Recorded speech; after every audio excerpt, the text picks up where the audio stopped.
Salmo 50, versos 14 e 15. Oferece a Deus sacrifício de ações de graças e cumpre os teus votos para com o Altíssimo. Invoca-me no dia da angústia, eu te livrarei e tu me glorificarás. Pai querido, que nós possamos aprender com essas palavras tão importantes do salmista, Deus. São palavras do Senhor para nós, Deus. Que em todo tempo possamos buscar alegrar ao Senhor. E que no dia da angústia, ó Deus, possamos ter o Senhor como essa rocha firme. Oramos assim em nome de Jesus. Amém. O Salmo 50, o Salmo, como tantos outros, que fala do poder, mas principalmente do amor de Deus para conosco. E Deus está aqui repreendendo o povo, mas até quando Deus repreende, Ele proclama as suas bênçãos. Essas palavras que nós acabamos de ouvir, invoca-me no dia da angústia, te livrarei, tu me glorificarás, não parece palavras de alguém que está repreendendo, palavras de amor, palavras de cuidado. E a gente percebe que a história aqui é muito comum, como nós estudamos hoje cedo na escola dominical, como nós estudamos muitas vezes a respeito do homem, que mesmo conhecendo a Deus, às vezes fraqueja, peca, e o Senhor aqui está dando uma chamada de atenção. Não vamos estudar o Salmo inteiro, mas vendo aqui algumas partes dele, já no início aparece aqui o versículo dizendo: fala o poderoso Senhor e chama a terra. Um chamado, Olha, o Senhor está falando, está chamando, está convocando vocês a ouvir. Versículo 3 diz que vem o nosso Deus e não guarda silêncio, ou seja, Ele vai falar. E Ele fala e arde um fogo devorador. Ao seu redor esbraveja grande tormenta. Intima os céus lá em cima e a terra para julgar o seu povo. Chama, intima, para falar, para julgar o seu povo. Versículo 7, escuta, povo meu, eu falarei, ó Israel, e eu testemunharei contra ti. Repare que isso parece que só vai agravando a seriedade, Já pensou alguém te chamar e falar: olha, vem aqui que eu tenho algo a dizer para você, eu vou testemunhar contra você. E uma testemunha humana, a gente percebe que sempre ela não tem tanta credibilidade, Logo vem alguém para falar: não foi bem assim, ou essa testemunha está mentindo. Mas quem que é a testemunha? Eu testemunharei. É Deus falando: eu testemunharei, e não é falando a favor, não. Eu testemunharei contra você. Bom, em resumo, o que a gente vê nesse salmo é que Deus vai repreender o povo, não porque eles não estavam oferecendo sacrifícios, não porque eles não estavam cultuando, mas porque estavam cultuando de forma mecânica, de forma assim, sem o coração. Ele diz aqui: não te repreendo pelos teus sacrifícios, nem pelos teus holocaustos, ou seja, vocês estão fazendo isso. Agora ele diz, o problema que está aqui é a forma que vocês estão vivendo. Versículo 9: de tua casa não aceitarei novilhos, nem bodes dos teus apriscos, pois são meus todos os animais do bosque e as alimárias dos milhares sobre as montanhas. Ou seja, olha, eu não preciso desses animais. Eu tenho todos os animais, são meus todos os animais. O que eu quero é o coração de vocês. Versículo 12: se eu tivesse fome, não tu daria, pois o mundo é meu, e quanto nele se contém. Acaso como eu carne de touros ou bebo sangue de cabritos? Então ficou bem claro. Por mais que era uma exigência, os rituais, os sacrifícios, mas Deus sempre deixou a ideia de que aquilo que eles estavam fazendo era uma forma de adoração. Não é porque Deus necessitava de um animal. E aí ele diz, né, nós chegamos aonde nós lemos o 14:15, e ele diz, o que eles deveriam fazer? Oferece a Deus sacrifício de ações de graças e cumpre os teus votos para com o Altíssimo. Invoca-me no dia da angústia, eu te livrarei e tu me glorificarás. Invoca-me. Na sequência ele fala que o povo muitas vezes agia como ímpio, aborrecia o Senhor, rejeitava a disciplina, fazia amizade com ladrões, com adúlteros, com a sua língua tramava contra as pessoas, senta-se para falar contra o seu irmão. Mas ele diz, considerem isso. No versículo 23 ele repete o que começa o 14. Me oferece sacrifício de ações de graça. Esse me glorificará. O que me oferece sacrifício de ações de graça, esse me glorificará. Irmãos, nós vivemos num mundo em que nós encontramos muitas pessoas desgarradas dos caminhos do Senhor. Citamos há pouco aqueles que vão lá para o carnaval, ou aqueles que aproveitam qualquer oportunidade, simplesmente para viver para o prazer, para a alegria.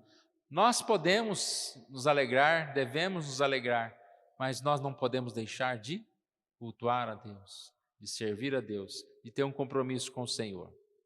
Existem aqueles que, então, não estão nem aí para o Senhor. Existe um outro grupo de pessoas também, aqueles que estão buscando o Senhor em santidade, em verdade. Às vezes a gente esquece disso. A gente começa a julgar os outros, talvez por nós mesmos, né? Se nós não estamos muito fortes espiritualmente, ou muito envolvidos na causa do Senhor. Ah, ninguém está buscando a Deus nada, isso aí é tudo falso, né? E nós sabemos que não é assim. Nós, essa semana, acredito que a maioria daqui ouviu falar sobre uma universidade chamada de Osborne, onde alguns jovens, na quarta-feira, já 2 semanas atrás, né, já completaram mais de 10 dias, terminou uma reunião, um culto, onde o pastor pregou, falando com aqueles irmãos a respeito deles confessarem os pecados, né? E alguns jovens permaneceram ali. A maioria foi embora e ficaram, acho que cerca de 12, 18 pessoas ficaram ali. E um desses começou a chorar e a confessar os seus pecados, os pecados, né, inconfessáveis, digamos assim. E os outros abraçaram ele achou que ele ia ser repreendido, por que ele estava fazendo aquilo. E ali eles começaram a orar, e ali alguns começaram a notar a ausência deles, né? Ué, cadê os alunos que não voltaram para casa, não voltaram? E foram para lá, para a igreja. E essa igreja foi enchendo, e até hoje não fechou.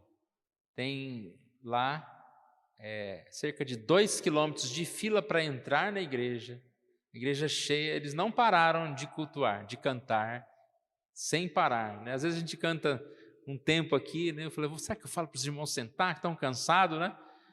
Tem gente cantando, cultuando a Deus lá por horas. Eles sentam, levantam, claro, uns saem, outros voltam, né? Não são as mesmas pessoas o tempo todo. Depois os irmãos olham na internet, lá tem muitas coisas a respeito disso. Por que eu estou contando essa história? Porque eu creio sim, irmãos, que existem pessoas que estão buscando ao Senhor. Não vamos aqui fazer uma análise teológica, ou seja, criticar ou falar bem de alguém, né? Em todo lugar tem os aproveitadores, tem aqueles que vão aparecer lá só para aparecer mesmo. Mas, irmãos, ninguém fica horas e horas na igreja só por ficar. Né? Ninguém resolve ler a Bíblia e orar só por ler. Então, existe isso. Existe aqueles que estão nem aí com a Bíblia, com Deus, estão aí no mundo. Existe aqueles que estão buscando ao Senhor, com maior intensidade, que nós clamamos por isso, né? Por esse avivamento no coração, de desejar ler mais a Bíblia, de estar mais tempo na igreja, de não faltar nos compromissos do Senhor. Isso é avivamento que Deus coloca no nosso coração, esse desejo de estar mais perto de Deus. Mas existe um terceiro grupo, que é o terceiro grupo aqui do Salmo 50, que é chamado a atenção. E muitas vezes, irmãos, infelizmente, nós estamos incluídos nele, porque é o grupo que, ao mesmo tempo que está ali oferecendo seus sacrifícios, que está indo participar dos trabalhos da igreja, ao mesmo tempo faz aquilo muitas vezes sem o coração, sem uma intimidade com o Senhor, sem buscar o Senhor. E é muito fácil fazer isso. A gente vem tocar um instrumento, às vezes você está mais preocupado com a técnica, se vai dar certo, se não vai dar certo, ou com o que você está cantando, louvando ao Senhor. Às vezes a gente vem à igreja e está mais com a rotina ali do dia a dia, presta atenção em algumas coisas, não presta atenção em outras, não consegue se envolver com o culto. Nós podemos sim, infelizmente, estar como esse grupo.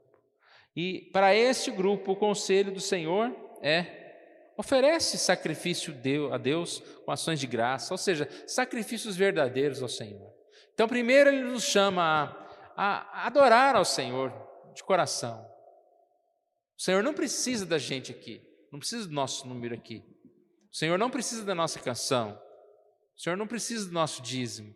O Senhor não precisa de nada. Ele é dono de tudo. E pode nos dar, aí que é a ideia, além dele não precisar, ele pode nos dar todas essas coisas. Mas o que nós precisamos fazer? Oferecer a Deus sacrifício com ações de graças. Reconhecer o poder, a bondade de Deus, o cuidado de Deus. E aquilo que o Senhor Deus colocar no nosso coração, né, para fazer, cumprimos os votos. E aí vem o versículo 15, que é o versículo que eu gostaria de destacar para nós nessa noite. Invoca-me no dia da angústia, eu te livrarei e tu me glorificarás. Eu conheci um presbítero que ele passou por enfermidade, com câncer, e ele disse que a única coisa que ele fixou na sua mente foi esse versículo, que ele repetiu por muito tempo. Ele, graças a Deus, foi curado. E realmente é uma palavra muito, muito forte, né? É Deus falando conosco. Esse mesmo Deus que há pouco estava falando, olha, tem uma reunião com vocês e essa reunião aqui eu falarei contra ti. Agora é o Deus que, em acordo para conosco, Ele oferece a sua mão, seu cuidado. Então a gente vê algumas coisas aqui, bem claras, né? Primeiro, essa necessidade de invocar ao Senhor. É um convite, invoca-me. Um convite do Senhor. O Salmo 77, verso 2 também tem esse mesmo convite. Diz, no dia da minha angústia, procuro o Senhor, erguem-se as minhas mãos durante a noite e não se cansam. No dia da angústia. Como aqueles irmãos que eu acabei de dizer, no momento da tristeza, do pecado, confessaram seus pecados e durante a noite ergueram suas mãos, oraram, adoraram e não se cansaram. Não se cansaram. Quando a gente está bem envolvido com alguma coisa, né?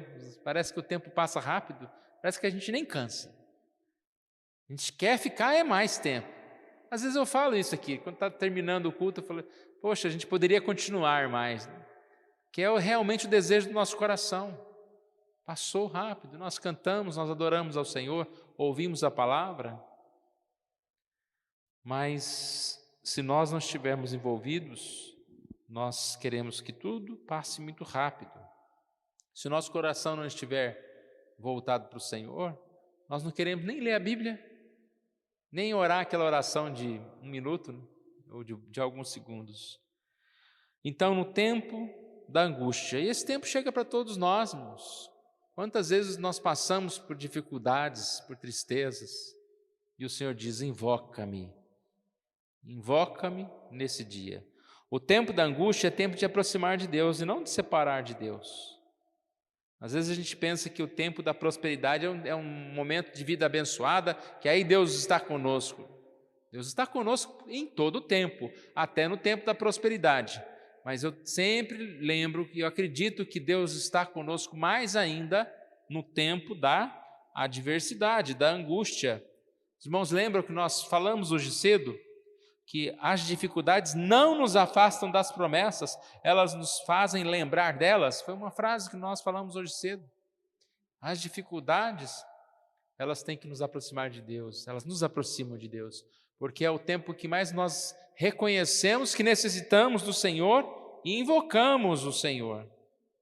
Paulo disse: estou sofrendo essas coisas, todavia não me envergonho, porque eu sei em quem tenho crido, e estou certo de que Ele é poderoso para guardar o meu depósito até aquele dia. 2 Timóteo 1,12. Olha que palavra bonita de Paulo. Eu estou sofrendo, mas eu não me envergonho, porque uma das coisas que nós temos no momento da dificuldade é vergonha. Eu perdi meu emprego, eu estou com vergonha. Eu perdi a minha saúde, eu estou com vergonha. Essa palavra vergonha, né? A gente não quer mostrar as nossas fraquezas, mas a gente percebe que eu não preciso ter vergonha, eu não preciso ter medo, eu não preciso ter ansiedade, porque eu sei em quem tenho crido. E este é poderoso para guardar o meu depósito até aquele dia. Ou seja, guardar a minha vida. O que é o meu depósito? É aquilo que é meu. O que é meu não será perdido. Deus está guardando. Ele não pode, os marcos do Senhor não são removidos. Aquilo que pertence a nós será nosso. E nós sabemos que o Deus cuida de nós. A segunda palavra aqui, a primeira é um convite, invoca-me. A segunda palavra aqui, uma promessa, te livrarei. Te livrarei. Deus não falou assim, já manda o currículo lá, né? Fala lá o que você está precisando, eu vou ver se eu atendo. Eu te livrarei. A promessa de Deus é: eu te livrarei. Quem invoca ao Senhor receberá o livramento. O Senhor é o Deus da consolação. O Senhor é o Deus que responde. O Senhor é o Deus que comanda o universo e tem todas as coisas. Nesse texto mesmo, né, que nós lemos do Salmo 50, é bonito ele dizer, né, que todos os animais são meus, eu conheço as aves, se eu tivesse fome, não tu daria, pois o mundo todo é meu. O mundo todo é meu. Se eu quiser te dar todas as coisas, eu dou, o mundo é meu. Não falta poder para Deus executar a sua obra nas nossas vidas. Deus não é um Deus limitado. Eu já dei para o fulano aqui, agora não posso te ajudar. Só mês que vem é a sua vez, né? Não. É o Deus de todo o poder. Tem uma passagem em Mateus 8, 23 a 26, bem conhecida, quando os discípulos estão no barco e eles começaram a desesperar em meio à tempestade e chamam Jesus. Senhor, salva-nos. O que nos chama a atenção aqui é que, aparentemente, eles imaginaram que Jesus não estava preocupado com a situação e que Jesus também não teria o que fazer, né? Chamar a atenção de Jesus. Vamos perecer. E Jesus diz: homens de pequena fé. E levantando-se, repreendeu os ventos e o mar, e fez-se grande bonança. Quantas vezes diante de uma tempestade nós temos essa impressão que Jesus até está conosco, mas Ele não vai fazer nada, mas Ele não vai agir. E nós sabemos que nós estamos errados. Deus sim vai agir. Deus sim vai cumprir a sua vontade. Aquele poderoso, os homens depois maravilhados disseram, 8:27, Mateus 8:27, quem é esse que até o vento e o mar obedece. Nós lemos no Salmo 46 que ainda que a terra se transtorne e os montes se abalem no seio dos mares, ainda que as águas tumultuem e espumejem e na sua fúria os montes se estremeçam, há um rio cujas correntes alegram a cidade de Deus, o santuário das moradas do Altíssimo. Deus está no meio dela, jamais será abalada, Deus a ajudará desde antemanhã. Ainda que, a gente pode fazer uma lista enorme, ainda que não tenha condições, ainda que não tenha forças, ainda que não tenha coragem, o Senhor é aquele que está conosco e ajudará. Esse mesmo salmo, no versículo 10, diz: aquietai-vos, sabei que eu sou Deus. No dia da angústia, nós temos uma promessa: invoca-me e eu te livrarei. Eu te livrarei.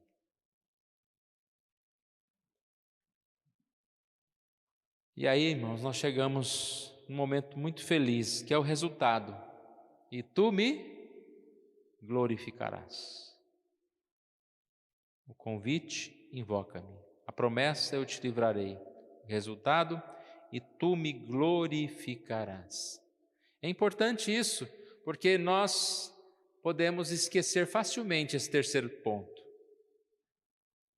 A gente tem falado sobre o livro de Juízes, aquelas pessoas que invocavam o Senhor e o Senhor os livrava, e depois, ao invés de glorificar ao Senhor, eles voltavam aos seus ídolos, ao seu pecado. Quantas vezes nós invocamos o Senhor e depois que nós somos abençoados, nós esquecemos de voltar para agradecer e até nós começamos a trazer para nós a glória. Puxa, olha como que eu fui esperto, como que eu consegui sair dessa tão bem? Olha, estava quase perecendo aqui e eu fui lá e fiz aquilo e aquele outro me ajudou, mas e Deus? Foi Deus, não foi você. Ah, mas como que não? Fui eu. Sempre é Deus. Sempre é o Senhor. E por isso eu creio que Deus colocou aqui essa palavra, né? E tu me glorificarás, não esqueça, tu me glorificarás. E o resultado, irmãos, de você ser liberto de um dia da angústia, nós estamos falando aqui, não é de um problema normal do dia a dia, não, que aumentou lá a conta de água ou faltou água. Não, o dia da angústia pode ser considerado aquele dia triste mesmo, aquele dia escuro da alma, que todos nós passamos, muitas vezes por um longo tempo. E quando você sai dessa escuridão, você tem que glorificar a Deus, não tem como não glorificar a Deus. Não tem como não cumprir os votos do Senhor, não voltar diferente. Tem muita gente que fala que depois de uma enfermidade, vê a vida de uma forma diferente, e eu acredito que o melhor de ver a vida de uma forma diferente é ver a vida em um motivo de gratidão o tempo todo, de glorificar o Senhor e de dedicar essa vida para o Senhor. Não só vi a vida diferente, agora eu vou aproveitar mais a vida. Vou gastar aquele dinheiro que está guardado lá, porque vai que eu vou amanhã, né? Então você não viu nada diferente, você voltou do mesmo jeito. Ver a vida diferente é glorificar ao Senhor. No Salmo 40, há uma similaridade a isso que nós estamos falando, quando o salmista diz: esperei confiantemente pelo Senhor, como se ele estivesse invocando o Senhor. E ele se inclinou para mim. Então aqui essa ideia de eu te livrarei. Se inclinou, tirou-me de um poço de perdição, um tremedal de lama, colocou-me os pés sobre a rocha e me firmou os passos. Eu te livrarei. E tu me glorificarás. E aí o salmista diz: e me pôs nos lábios um novo cântico, um hino de louvor ao nosso Deus. Muitos verão estas coisas, temerão e confiarão no Senhor. E esse novo cântico, glorificar ao Senhor, tem como motivo principal a glória de Deus, mas tem como motivo também, muito importante, o testemunho, para que outros, vendo, também possam temer ao Senhor, possam buscar ao Senhor. Essa é a nossa vida, o nosso testemunho. Não, eu busquei ao Senhor. E assim eu glorifiquei ao Senhor. No início eu disse que existem tipos de pessoas. Qual tipo nós somos? Aquele que está distante de Deus? Aquele que está buscando ao Senhor, mas ao mesmo tempo não se interessando pelo Senhor? Aquele que está buscando intensamente o Senhor, dedicando-se à oração? Eu quero dizer que não faz importância qual tipo que você é, ou que você foi. O que é o mais importante é o que você vai ser amanhã. Quem você vai buscar ser amanhã? Você vai buscar viver com o Senhor em ações de graças, em comunhão com o Senhor? Para estes a promessa vem: invoca-me no dia da angústia, eu te livrarei e tu me glorificarás. Que Deus assim coloque no nosso coração esse desejo de oferecer esse sacrifício de ações de graças. Ele está falando que os sacrifícios que o salmista, que aquele povo oferecia, eram sacrifícios vazios, como se Deus precisasse daquele culto deles. E Deus fala: oferece sacrifício de ações de graças. Nosso culto a Deus é ação de graças, é por tudo aquilo que Ele fez. A nossa vida é em ação de graças. Não para cumprir um regulamento para a gente ser salvo, para a gente conquistar as bênçãos. Não. Oferece a Deus o sacrifício de coração. E assim nós vamos crescer no Senhor.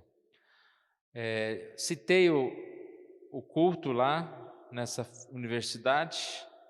É interessante que já aconteceram outros avivamentos em outros momentos, né? É uma faculdade que foi fundada por um homem, né? Por um pastor que tem esse nome aqui, Asbury. E de lá saíram muitas pessoas desses avivamentos, alguns que estão no Brasil como pastores aqui no Brasil, que vieram desses lugares, né? E o nosso desejo é que o Senhor Deus faça a sua vontade. E a gente fica muito feliz num tempo que a gente vê tanta coisa ruim, tanta maldade, ver pessoas buscando ao Senhor. E outros também no mesmo caminho, buscando ao Senhor. Diz que lá nos Estados Unidos mais 5 universidades estão também se reunindo assim. Não sabemos o que é, não sabemos. Que pode surgir comunidades que imitam um avivamento, tentando o avivamento? Pode. Mas quem somos nós para criticar o avivamento do outro? O nosso desejo é que a gente possa ver essas coisas e dizer primeiro: Deus resiste, Deus ainda fala com o homem, Deus ainda fala conosco. E depois, o nosso desejo não é de pegar um avião e ir para lá, né? O nosso desejo é: eu vou para a minha igreja, eu vou orar, eu vou ler a minha Bíblia, eu quero também esse avivamento no meu coração, eu quero estar perto de Deus. Porque o que a gente tem visto muita pessoa: eu queria estar lá, né? Eu quero estar nesse avivamento, mas Deus está aqui. Então, certo, com o ar que eu respiro, Deus está aqui. A gente não pode ir todo mundo para lá. E não é essa a intenção. Se Deus for falar para falar conosco, Ele fala aqui. Se não é para falar, a gente pode ir para lá e não acontecer nada conosco. Então, que Deus assim esteja sim levantando, a partir de exemplos como esse, outras pessoas, outros lugares, que Deus fale no nosso país, trazendo esse avivamento, porque a gente viu que houve um grande esfriamento nessa época da pandemia, e que Deus toque mais nos nossos corações, nos trazendo de volta para o Senhor. Vamos colocar em pé, nós vamos orar ao nosso Deus.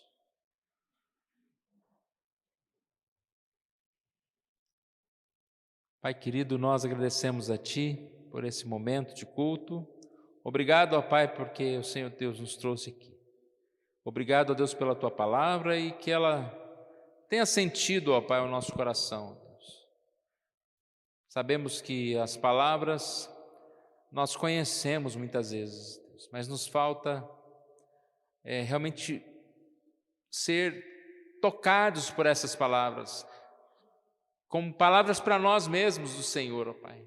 E é isso que nós te pedimos, que o Senhor Deus venha operar, ó Deus, no nosso meio, trazendo ao nosso coração esse desejo de te servir mais, de sermos pessoas melhores, de sermos pessoas realmente que estejam buscando ao Senhor.